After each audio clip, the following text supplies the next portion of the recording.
నమస్తే అండి. శ్రీమతి ఎద్దనపూడి సులోచనారాణి గారి హృదయగానం నవల 10వ భాగాన్ని స్వాగతం అండి. మృదుల బలవంతంతో హర్షకిరణ్ మామూలు కంటే ఎక్కువే భోంచేశాడు. ప్రసాద్తో హర్షకిరణ్ బ్యాంకుకి బయలుదేరాడు. నేను వెళ్తున్నాను, శాంతకేమైనా కబుర్లు చెప్పాలా అన్నాడు హర్షకిరణ్. ఎక్కడికి వెళ్తున్నారు మీరు? సాయంత్రం మళ్ళీ ఇక్కడికే వస్తున్నారా అన్నాడు ప్రసాద్. రాత్రి ట్రైన్కి వెళ్ళిపోతున్నాను. నాకు ఇక్కడ ఏమీ పని లేదన్నాడు. రాత్రికి? మీ ట్రైన్ 10 గంటలకి, అవునా? మీ పని బ్యాంకులో 5 గంటల లోపల అయిపోతుంది. అక్కడి నుంచి మీరు సరాసరి నాతో మళ్ళీ ఇక్కడికి వస్తున్నారు.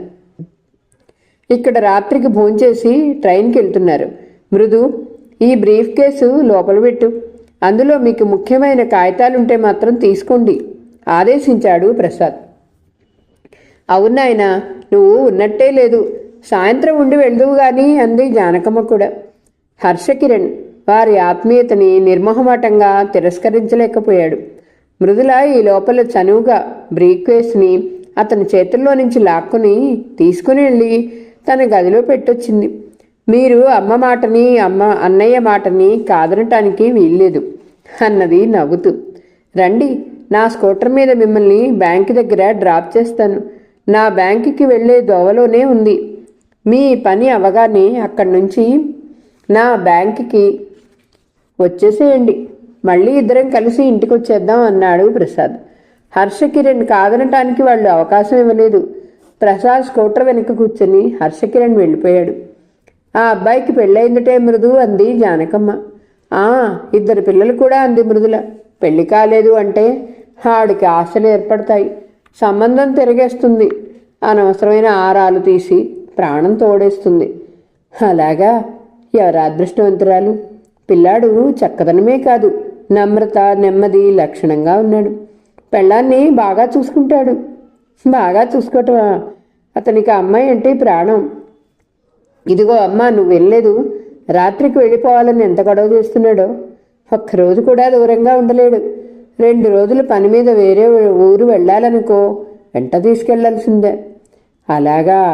అయితే అమ్మాయి బంగారు పూలతో పూజ చేసి ఉండాలి. అంతే అయింటుంది అంది మృదుల కూడా నవ్వుతూ తల ఊపుతూ. సాయంత్రం 5 అయింది. మృదుల కన్నబాబుతో కలిసి షటిల్ కాక్ ఆడుతుంది. ఇంతలోపల స్కూటర్ వచ్చి ఆగింది. స్కూటర్ మీద నుంచి ప్రసాద్ అతని వెనక కూర్చొని వచ్చిన హర్షకిరణ్ దిగారు. మృదుల హర్షకిరణ్ చూడగానే ఆట ఆపేసి వస్తూ, పనైపోయిందా అంటూ నవ్వుతూ పలకరించింది. అతను తల అడ్డంగా తిప్పాడు. బ్యాంకు మేనేజర్ లీవులో ఉన్నట్ట, ఎల్లుండి ఉదయం వస్తట అన్నాడు ప్రసాద్. ముగ్గురు లోపలికి వచ్చారు. మృదు, మంచి కాఫీ అన్నాడు ప్రసాద్ సోఫాలో కూర్చొని బూట్లు ఇప్పుతూ. ఇప్పుడే తెస్తానన్నయ్య. లోపలికి వెళ్ళబోతున్న మృదుల ఆగి వెనక్కి తిరిగి హర్షం చూస్తూ, మీకు కాఫీయా టీయా అన్నది. ఏదైనా పర్వాలేదు అన్నాడు అతను. అయితే నా ఫేవరెట్ కాఫీయే, మీకు కాఫీయే ఇస్తాను అంటూ లోపలికి వెళ్ళింది. 10 నిమిషాల తర్వాత మృదుల కాఫీ తెచ్చేసరికి ప్రసాద్ బట్టలు మార్చుకుని వచ్చాడు. మృదులను చూడగానే, చూడమ్మా మృదు, హర్షకిరణ్ ఈ రాత్రికి వెళ్ళిపోయి మళ్ళీ ఎల్లుండి వస్తాను అంటున్నాడు. నేను వద్దంటున్నాను. ఒక్కరోజు భాగ్యానికి మళ్ళీ వెళ్ళటం రావటం అంత శ్రమ దేనికి? రేపు ఒక్కరోజే కదా, మనకి అతిథిగా ఉండమని అంటున్నాను. అవును, అన్నయ్య చెప్పింది నిజమే అంది మృదుల. నేను ఈ రాత్రికి వెళ్ళిపోతాను అన్నాడు అతను. మృదుల అతని చేతికి కాఫీ ఇచ్చి చూపుడు వేలు చూపిస్తూ, చూడండి, మీరు మా మాట వినకుండా మమ్మల్ని పరాయివాళ్లుగా చూస్తే మేం కూడా పరాయివాళ్లుగానే ప్రవర్తించాల్సి వస్తుంది సుమా. నేను భవానీపురం వచ్చిన తర్వాత వేరుగా ప్రవర్తిస్తే మీరేమీ అనుకోకూడదు, తెలిసిందా అంది. ఆ మాటలు అనే తీరులో, ఆ కళ్ళల్లో ఖచ్చితంగా బెదిరింపు కనిపిస్తుంది. కాఫీ పక్కన పెట్టి బ్యాగ్ తీసుకోవటానికి లేచి వెళ్ళబోతున్న హర్షకిరణ్ 1 నిమిషం మృదుల వైపు అలాగే చూశాడు. ఆ క్షణంలో మృదుల కళ్ళల్లో అతనికి ఏం కనిపించిందో ఏమో కానీ, ఆమె ఆజ్ఞకి వసుడైనట్టుగా బ్యాగ్ తీసుకునే ప్రయత్నం విరమించుకుని వచ్చి కుర్చీలో కూర్చుని కాఫీ తీసుకున్నాడు. ఏమిటి, నా మాట అంగీకరించినట్లేనా అంది మృదుల. ఆల్ రైట్, భుజాలు కుదిస్తూ నిస్సహాయంగా అన్నాడు. గుడ్, థ్యాంక్ యూ అంది మృదుల. ఆమె కళ్ళల్లో అతను తన మాటని మన్నించినందుకు ఆనందం, తృప్తి స్పష్టంగా కనిపిస్తున్నాయి. అన్నయ్య, శాంత పంపిన పూతరేకులు నోట్లో వేసుకుంటే కరిగిపోయేటంత మధురంగా ఉన్నాయి. తింటావా అని అడిగింది. పూతరేకులే. మరి ఇంక ఈ కాఫీ ఎందుకమ్మా, ముందు పట్టరావి అన్నాడు ప్రసాద్. మా ఇంట్లో నాకే కాదు అందరికీ పూతరేకులంటే మహా ఇష్టం. మృదుల హర్షకిరణ్ వైపు చిరునవ్వుతో చూసి చెప్పి లోపలికి వెళ్ళింది. హర్షకి మృదులను ఇక్కడ చూస్తుంటే గమ్మత్తుగా ఉంది. ఆమె భవానీపురంలో ఉండగా ఎప్పుడూ గంభీరంగా మితభాషగా ఉండేది. ఇక్కడ ఆ రెండూ లేవు. కన్నబాబుతో నవ్వుతూ తుళ్ళుతూ, అన్నగారి దగ్గర గారాల చెల్లెలుగా మాటల్లో ప్రవర్తనలో ఇట్టే తెలిసిపోతుంది. మృదుల వయసు 10 సంవత్సరాలు తగ్గినట్టు చలాకీగా ఉంది. ఈ మృదుల అతనికి చాలా కొత్తగా, చూడముచ్చటగా ఉంది, ఆకర్షణీయంగా అనిపిస్తుంది. మృదుల భవానీపురంలో ఉన్నప్పుడు బాధ్యతాయుతమైన లెక్చరర్గా తెచ్చిపెట్టుకున్న హుందాతనం తగ్గి ఇప్పుడు తానుగా చనువుగా తిరుగుతుంది. చూడగానే ఏ బిఏనో చదివే కాలేజీ స్టూడెంట్ ఏమో అనిపించేట్టున్న మృదుల వయసు చెప్పినా ఎవరూ నమ్మరేమో. హర్షకిరణ్ మృదులలో ఉన్న లెక్చరర్ నిజమా, లేక ఈ మృదుల నిజమా అనిపించింది. లేక ఆమెలో ఈ రెండు వ్యక్తిత్వాలు ఉన్నాయా? మృదుల ప్లేట్లో పూతరేకులు, మినపసునిండలు తెచ్చి ఇద్దరికీ ఇచ్చింది. వద్దు, నేను చిన్నప్పటి నుంచి తిని అవంటే విసుగు కలిగిందన్నాడు. అంటూనే హర్షకిరణ్ తిరస్కరించాడు వాటిని. ఒక్కటి నోట్లో వేసుకోండి, చాలా బాగుందన్నాడు ప్రసాద్ తింటూ. నో థ్యాంక్ యూ అన్నాడు అతను. మృదు, ఇంట్లో కూర్చొని ఏం చేస్తాం, ఏదైనా సినిమాకి వెళ్దామా అన్నాడు ప్రసాద్. నేను రావటానికి రెడీ అన్నయ్యా అంది మృదుల. మీ వదిన వస్తుందేమో అడుగు. డాడీ సూపర్ మ్యాన్ సినిమాకి వెళ్దాం అన్నాడు కన్నబాబు. మీరందరూ ఏదంటే అది, నాకు సినిమాకి వెళ్ళటమే ముఖ్యం. ఏ సినిమా అన్న పట్టింపు లేదన్నాడు ప్రసాద్. అన్నయ్య, నేను ఇప్పుడే 2 నిమిషాల్లో రెడీ అయి వస్తాను. మృదుల వెళ్ళిపోయింది. సూపర్ మ్యాన్ మీరు చూడగలరా? ప్రసాద్ హర్షను అడిగాడు. అభ్యంతరం లేదు అన్నాడు అతను చిరునవ్వుతో. ఓకే, అయితే మనం ఆ సినిమాకే వెళదాం. ఎందుకంటే థియేటర్ బాగుంటుంది, దగ్గర కూడా. సినిమా వదిలిన తర్వాత మనం నడిచైనా చేయొచ్చు. నేను ఎప్పుడు సినిమాకి వెళ్ళేటప్పుడు ఈ వసతులకే ప్రాధాన్యం ఇస్తాను సుమా. ఒరే కన్నా, మీ అమ్మని త్వరగా రెడీ అవ్వాలని చెప్పు. 10 నిమిషాల కంటే వ్యవధలేదనను. కన్నబాబు లోపలికి పరిగెత్తాడు. 5 నిమిషాల తర్వాత జానకమ్మ అక్కడికి వచ్చింది చరచర. ఆవిడ ముఖం కోపంగా చిరాగ్గా ఉంది. వస్తూనే ప్రసాద్ని, ఏరా అబ్బాయి, నువ్వు బుజ్జి సినిమాకి వెళ్తున్నారా అంది. అవునమ్మా, ఏ నీకు బుద్ధుందా?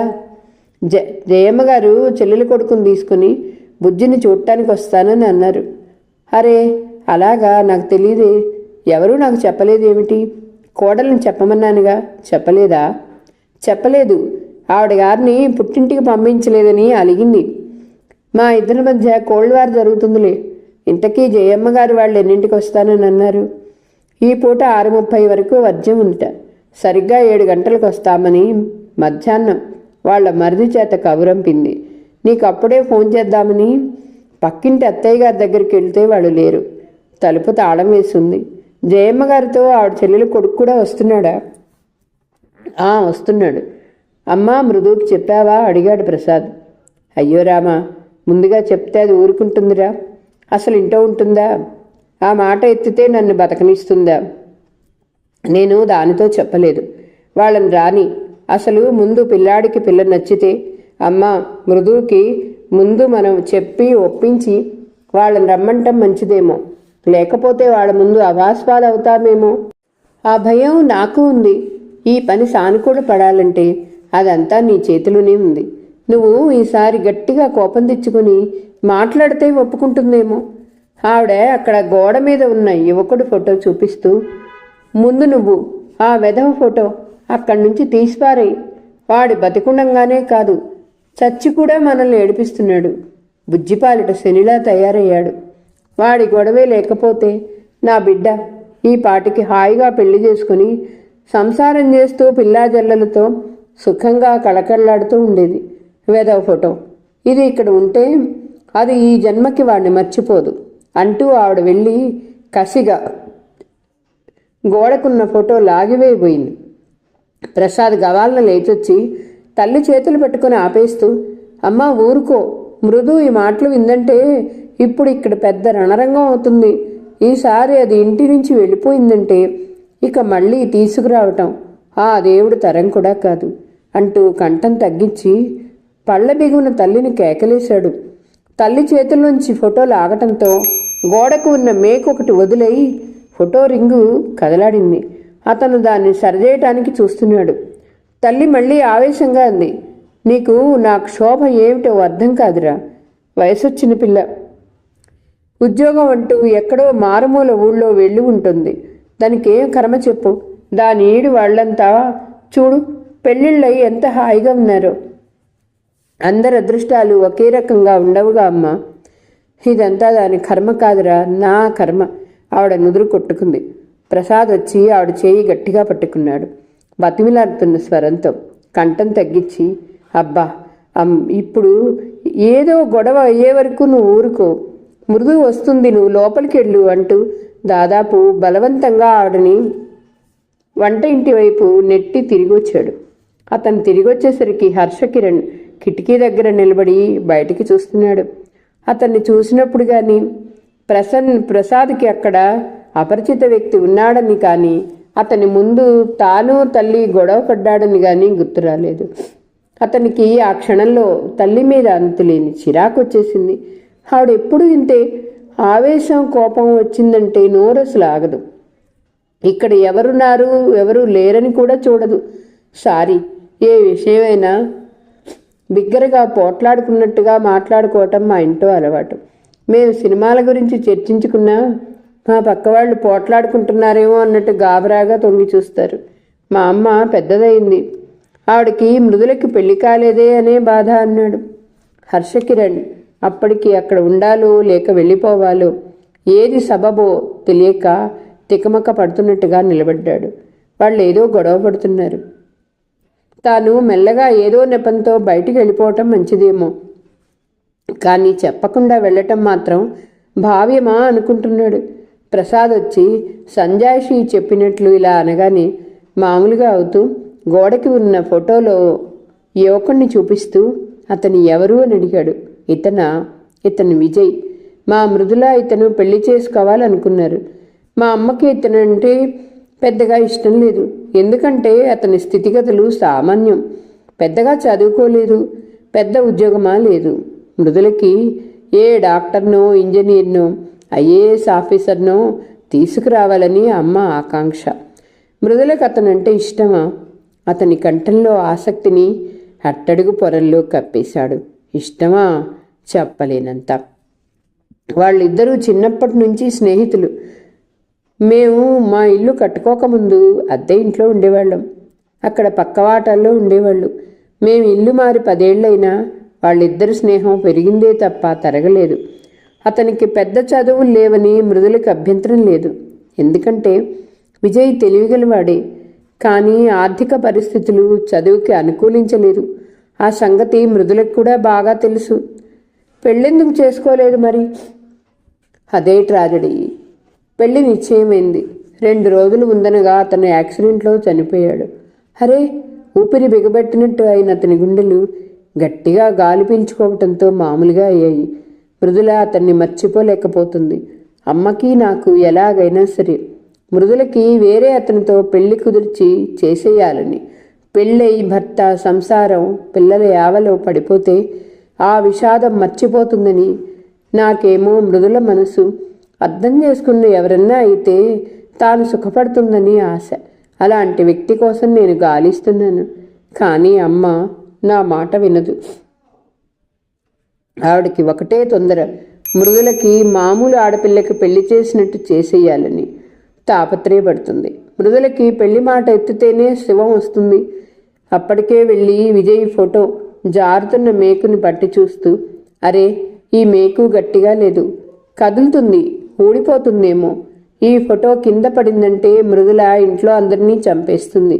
ఇంకో మేకు తెస్తాను అంటూ ప్రసాద్ ఫోటో తీసి అక్కడ ఉంచి లోపలికి వెళ్ళాడు. హర్షకిరణ్ ఆ ఫోటోను చేతుల్లోకి తీసుకుని ఫోటోలో వ్యక్తిని తదేకంగా చూశాడు. ఆ ముఖం, కనుముక్కు తీరు సామాన్యంగానే ఉంది. మృదులని ఆ యువకుడిలో ఆకర్షించింది ఏమిటి? అతని గుణగణాల, బాల్య స్నేహమా? అతను ఫోటో పట్టుకుని ఆలోచిస్తున్నాడు. ఇంతలో మృదుల అక్కడికి వచ్చింది. స్నానం చేసి తెల్లటి బట్టలు ధరించింది. మెడలో 2 వరుసల మంచిముత్యాల సరులు వేలాడుతున్నాయి. జడలో అరవిరుస్తున్న సన్నదాది మాలుంది. అన్నయ్య, నేను రెడీ అంటూ వస్తున్న మృదుల గది మధ్యగా నిలబడిన హర్షకిరణ్ని, అతని చేతిలో ఉన్న ఆ ఫోటోని చూసి టక్కున ఆగిపోయింది. హర్షకిరణ్ మృదులనే చూస్తున్నాడు. సన్నటి కాటక రేఖలు నిండిన వెడల్పాటి కళ్ళు, ఆ సుందర నయనాల్లో మంచితనం, సంస్కారం, చురుకుతనం నిండు గోదారిలా తొణికిసలాడుతున్నాయి. నిండు యవ్వనంలో ఉన్న మృదుల విరిసిన గులాబీలా ఉంది. ఆమె ప్రవర్తన, వ్యక్తిత్వం, ఆమె తలలో సువాసన లీనుతూ అందం కలిగి ఉన్న సన్నజాజుల్లా ఆకర్షణీయంగా ఎదుటివారి మనసుని ఆహ్లాదపరిచేలా ఉన్నాయి. ఇదేమిటి మీరు? హర్షకిరణ్ని అతని చేతుల్లో ఉన్న ఫోటోని మార్చి మార్చి చూస్తూ అంది. ఆమె ఆ ఫోటో వైపు చూడటంతోనే ఆ ఫోటో మృదులకి ఎంత అపురూపమైన వస్తువో తెలుస్తూనే ఉంది. ఇంతలో ప్రసాద్ మేకు పట్టుకుని అక్కడికి వచ్చాడు. మృదు, మేకు సరిగ్గా లేదు, ఫోటో పడిపోతుందేమోనని అంటూ వెళ్ళి గోడకి మేకు కొట్టసాగాడు. మృదుల అన్నగారు తీసుకుంటున్న ఈ శ్రద్ధకి కృతజ్ఞత కరపనుస్తూ చూసింది. తర్వాత 2 అడుగులు వేసి హర్షకిరణ్కి దగ్గరగా వచ్చి ఆ ఫోటో కోసం చేయి చాచింది. హర్షకిరణ్ ఇస్తున్నాడు, కానీ అతని కళ్ళు మృదులనే చూస్తున్నాయి. అతని కళ్ళకి మృదుల కొత్తగా కనిపిస్తుంది. మృదుల పెళ్లి కాకుండా ఉండటానికి ఇంత కథ ఉందా? ఈ అమ్మాయి మనసు దోచుకున్న అతను ఎంత అదృష్టవంతుడు! అతన్ని ఇంకా ఎంతగా అభిమానిస్తుంది. హర్షకిరణ్ గుండెల్లో ఎక్కడో ఏ మూలనో ఏదో భగ్గుమని మంటలా లేచింది. అతను చనిపోయాడు కాబట్టి బతికిపోయాడు, లేకుంటే ఈ క్షణంలో తనే అతన్ని చంపి ఉండేవాడేమో. ఇదేమిటి? తనలో ఇంత ఘోరమైన ఆలోచన వచ్చిందేమిటి? తనకేమైనా పిచ్చా? ఈ అమ్మాయి ఎవరినో ఇష్టపడితే తనకి ఆ వ్యక్తి మీద అంత కోపం ఏమిటి? ఇదే విడ్డూరం. తన మనసు ఇంతవరకు ఎప్పుడూ ఇంత అదుపు తప్పి ఆలోచించనే లేదే. మృదుల అతని వైపే చూస్తుంది. మృదుల ఒక్క నిమిషం పరిసరాలని, తన ఉనికిని తాను మర్చిపోయినట్లుంది. ఇదేమిటి? అతని చూపులు తనలోకి ఇలా చొచ్చుకుపోతున్నాయి ఏమిటి? తన మనసును శోధించటానికి, ఆంతర్యపు అట్టడుగు పొరల్ని తాకటానికి ప్రయత్నిస్తున్నాయి. ఆ చూపుల్లో కోపం లాంటిది ఉంది, కానీ అత్యంత సన్నిహితం కూడా ఉంది. ఎప్పుడూ చిరునవ్వుతో తనని సేద తీరుస్తున్నట్టుగా, ధైర్యం ఇస్తున్నట్లుగా, ఆత్మీయతని, అభిమానాన్ని పంచి ఇస్తున్నట్లు ఉండే ఆ కళ్ళు ఈ క్షణంలో తప్పు చేసిన అపరాధిని చూసినట్టు చిరు ఆగ్రహంగా చూస్తున్నాయి. తానేం తప్పు చేసింది? అతనికి ఎందుకు కోపం వచ్చింది? మృదుల మనసును 2 చేతుల మధ్య అతను బంధించి దాని నాణ్యతని పరిశీలిస్తున్నట్టుగా ఉంది. అతను మృదులను తాకలేదు, కనీసం దగ్గరగానైనా రాలేదు. కానీ మృదులకి అతను తనను ఊపిరాడకుండా బంధించినట్టుగా ఉంది. మృదు, ఫోటో ఏదమ్మా? గోడ దగ్గర నుంచి ప్రసాద్ పిలిచాడు. అతను ఫోటో ఇస్తున్నాడు. ఆమె తీసుకుంటుంది, కానీ అతను ఆమెనే నిశితంగా చూస్తూ ఉన్నాడు. ఆమె అతని వైపు వింతగా చూస్తుంది. అతను ఫోటో వదిలేశాడు, కానీ ఆమె చేతి వేళ్లు దాన్ని సరిగ్గా అందుకోనేలేదు. అది అతను అందించటం లోపమో, ఆమె అందుకోవటంలో లోపమో ఇద్దరికీ తెలియలేదు. ఫోటో ఇద్దరి మధ్య నుంచి జారి కిందపడి భళ్ళున బద్దలైంది. ఆ శబ్దానికి ఇద్దరు ఒక్కసారిగా ఉలిక్కిపడి ఈ లోకంలోకి వచ్చారు. ఇద్దరు రెట్టింపు ఉలికిపాటుతో కింద చూశారు. అక్కడ అద్దం బద్దలయ్యి 1000 ముక్కలుగా చెల్లా చెదురైంది. హరెరే! గోడ దగ్గర మేక్ కొట్టడం పూర్తయిన ప్రసాద్ వెనక్కు తిరిగి చూసి అరిచినట్టు అన్నాడు. మృదుల కిందికి వంగి పగిలిన ఆ ఫోటోని చేతుల్లోకి తీసుకుంది. దాన్ని పట్టుకొని లేచి నిలబడి హర్షకిరణ్ వైపు చూసింది. ఆ క్షణంలో ఆ కళ్ళలో చూపులే మారిపోయాయి. ఆ ముఖంలో రంగులు తరుముకొని వచ్చినట్టుగా అరక్షణం పాలిపోయి మరుక్షణంలో చిదిమితే రక్తం చిందేంత ఎర్రగా కందిపోయింది. ఒక్క 5 నిమిషాల క్రితం చిరునవ్వుతో వెలిగిపోతూ సుందరంగా ఉన్న అవయవాలు ఇప్పుడు క్రోధంతో ప్రజ్వరిల్లుతున్నాయి. సారీ, అప్రయత్నంగా అతి తగ్గు స్వరంతో అన్నాడతను. మృదుల అతన్ని చూస్తోంది. ఇద్దరు ఆ గది మధ్యగా ఆ పగిలిన గాజు పెంకుల మధ్య ఒకరిని ఒకరు నిశితంగా చిత్తరువుల్లా చూస్తూ నిలబడ్డారు. మృదుల పెదవులు బిగించింది. వేగంగా ఊపిరి తీసుకున్నట్టుగా ముక్కుపుటాలు అదురుతున్నాయి. ఫోటోని గట్టిగా పట్టుకుంది. మరుక్షణం ఎడంచేయి చాచి అతన్ని బలంగా చెంపపై కొట్టింది. అతని చేయి గబాలన మృదుల చేతిని గట్టిగా పట్టుకుంది. మృదు మృదు ఏమిటది? ఏమిటి ఆ పని? ప్రసాద్ గట్టిగా అరుస్తూ పరిగెత్తుకొచ్చాడు. అతను చెల్లెలు భుజాలు పట్టుకుని కుదుపుతూ, నీకేమైనా పిచ్చెక్కిందా? నువ్వేం చేస్తున్నావో నీకు తెలుస్తుందా? అతను ఎవరనుకుంటున్నావు? ఒక్కసారి ఒంటి మీదకి తెలివి తెచ్చుకుని చూడు అంటూ అరిచేశాడు. హర్షకిరణ్ అప్పటికే చిత్తరువులా నిలబడి ఉన్నాడు. అతని కళ్ళు నమ్మలేని ఘోరం కళ్ళారా చూస్తున్నట్టు విభ్రాంతిగా చూస్తున్నాయి. అతని చెయ్యి మాత్రం మృదుల చేతిని గుప్పెట్లో ఇరికించుకుని నలుపుతూ వదలలేదు. ఆ క్షణంలో అతని మొహం చూస్తే ప్రసాద్కి భయం వేసింది. అతను చప్పున హర్షకిరణ్ భుజం మీద చెయ్యి వేస్తూ, ఇది ఒట్టి పిచ్చిదండి, దానికి ఏం తెలీదు.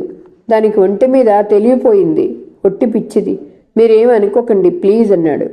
హర్షకిరణ్ మెల్లగా ఒంటి మీద క్రమంగా తెలివచ్చినట్టుగా ఈ లోకంలోకి వచ్చినట్టు మృదుల చేతిని వదిలేస్తూ దట్స్ ఆల్ రైట్ అన్నాడు.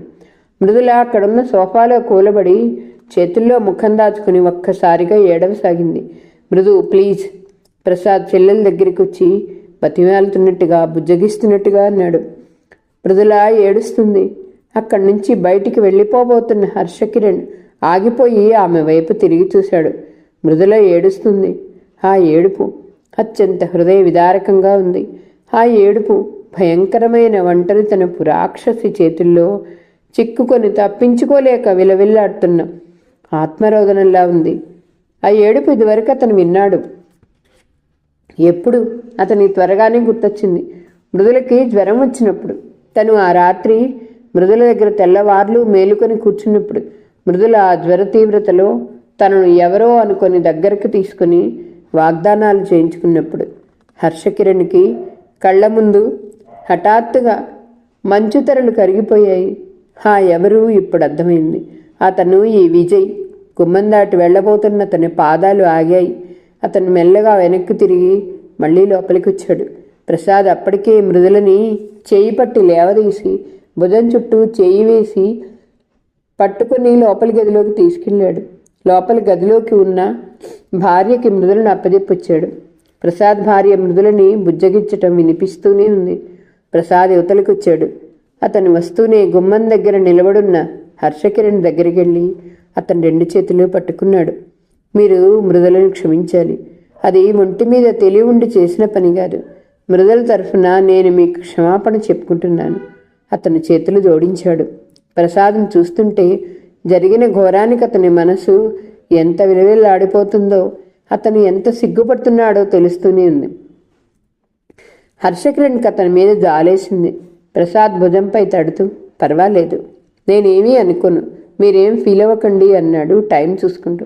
నేను వెళ్తాను, నాకు ఇంకా ట్రైన్కి టైం ఉంది అంటూ తన బ్యాగ్ తీసుకోవటానికి వెళ్ళాడు. ప్రసాద్ అతని వెంటే మెరుపులా వచ్చే బ్యాగ్ లాక్కున్నాడు. నో, ఇలా వెళ్తే మీరు ఏమైనా ఉందా? మా కుటుంబం అంతా సిగ్గుతో విషం మింగి చావాల్సి ఉంటుంది. మీరు ఊరు వెళ్ళటానికి వీల్లేదు. ఈ పూట ఉండి తీరాల్సిందే. మీకెంత బాధ కలిగినా సరే మా కోసం ఉండి తీరాల్సిందే అని బ్యాగ్ తీసుకెళ్ళి ఆల్మైరాలో పెట్టి తాళం వేసి వచ్చాడు. ప్రసాద్ వచ్చి మళ్ళీ హర్షకిరణ్ చేతులు పట్టుకున్నాడు. మీరు వెళ్ళిపోయి మమ్మల్ని చెడ్డవాళ్ళని చేయొద్దు ప్లీజ్. ఇంతలో తల్లి అక్కడికి వచ్చింది. ఏమైంది? హర్షకిరణ్ చేతులు పట్టుకుని బతిమాలుతున్న కొడుకును చూస్తూ అడిగింది. ఆవిడ ఇంతసేపు ఇంట్లో లేదు. పక్కింటి అత్తయ్య గారి దగ్గరికి వెళ్ళి జయమ్మ గారిని 7 గంటలకల్లా బయలుదేరి రమ్మని ఎదురు చూస్తున్నామని ఫోన్ చేయించి వచ్చింది. ఇంట్లో అడుగుపెట్టగానే గాజు పెంకులు కనిపించాయి. ప్రసాద్ క్లుప్తంగా జరిగిందంతా తల్లికి చెప్పాడు. ఆవిడ గదిలో నుంచి వినవస్తున్న మృదుల ఏడుపు ఉంది. ఆ తర్వాత కిందపడి ముక్కలైన గాజు పెంకులు చూసింది. అక్కడ కుర్చీలో అద్దం బగిలి కనిపిస్తున్న ఫోటో చూసింది. వెంటనే ఒక అంగలో వెళ్ళి ఆ ఫోటో తీసుకొచ్చి హర్షకిరణ్ చేతిలో పెడుతూ, నాయనా, ఇది నువ్వు పగలగొట్టి చాలా మంచి పని చేశావు. ప్రతిరోజు నేను చేద్దామని పిరికితనంతో చేయలేని పని నువ్వు చేసి పుణ్యం కొట్టుకున్నావు. నాకు చెప్పలేనంత మేలు చేశావు. నీకు అజన్మాంతరం నుడపని ఉంటాను. ఇదిగో, ఇది తీసుకెళ్ళి ఒక నిప్పుకుల్ల గీసి తగలబెట్టావంటే నాకు ఇంకా మేలు చేసినవాడవుతావు. నేను నిన్ను ఆశీర్వదిస్తానంది. అమ్మా, ఏమిటమ్మా నీకు పిచ్చా? అరిచాడు ప్రసాద్. పిచ్చి కాదురా, కడుపుకోత. ఈ పీడ కళ్ళెదురు నుంచి వెళ్తే గాని దానికి బాధపోదు. నాకీ క్షోభ తప్పదు. ఆవిడ ఏడవసాగింది. హర్షకిరణ్ చేతుల్లో ప్రసాద్ ఫోటో తీసుకుపోయాడు. హర్షకిరణ్ ఇవ్వలేదు. వారిస్తూ ఉండనీయండి, ఫోటో పగలగొట్టిన వాడు నేనేగా, మళ్ళీ అద్దం వేయించి ఇస్తాను అన్నాడు. ప్రసాద్ అతన్ని తిరస్కరించలేకపోయాడు. పెళ్లివారు వస్తారు, ఇప్పుడెలా అంది జానకమ్మ.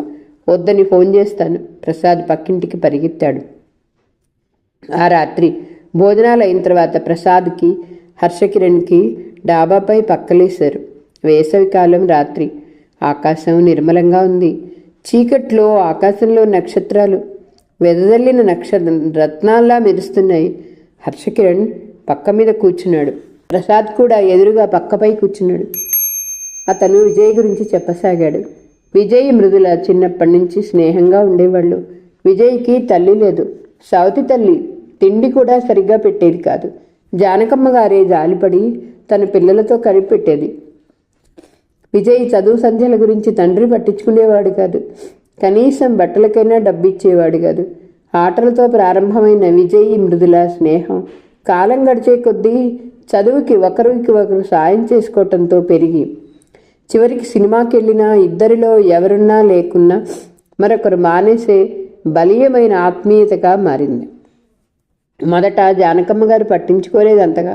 మృదులకి యుక్త వయసు వచ్చిన తర్వాత వేరే సంబంధాలు చూడసాగింది. మృదుల తాను విజయ్ని తప్ప ఇంకెవరిని పెళ్లి చేసుకోనని తెగేసి చెప్పింది. ఈ మాట వినగానే జానకమ్మ మండిపడింది. అతనికి ఉండటానికి ఠికాణా లేదు, తినటానికి తిండి లేదు అంటూ సణుగుడు మొదలుపెట్టింది. ఆ రెండూ ఏర్పడిన తర్వాతనే అతన్ని పెళ్లి చేసుకుంటాను అంది మృదుల. జానకమ్మ గారికి అల్లుడిగా ఏ ఇంజనీరో డాక్టర్నో తెచ్చుకోవాలని తాపత్రయం. ఒకసారి ఇలాగే సంబంధం తెస్తే పెళ్లివారికి విజయ్ని తనకి కాబోయే భర్తగా పరిచయం చేసింది. ఆ పెళ్లివారు వెనక్కి తిరిగి చూడకుండా వెళ్ళారు. జానకమ్మ కూతురుతో 2 నెలల పాటు మాట్లాడలేదు. మృదుల నవ్వి ఊరుకునేది. తనంతట తానే తల్లిని పరకరించి నవ్వించి ఆవిడ అలకని తీర్చి ప్రసన్నం చేసుకునేసరికి మృదుల తల ప్రాణం తోకకొచ్చింది. ఈరోజు కథ ఇంతటితో సమాప్తం అండి. మరలా తర్వాయి భాగంతో కలుద్దాం. నా కథ మీకు నచ్చితే please like, share, subscribe and comment. ఉంటానండి. పద్మావతి చావలి.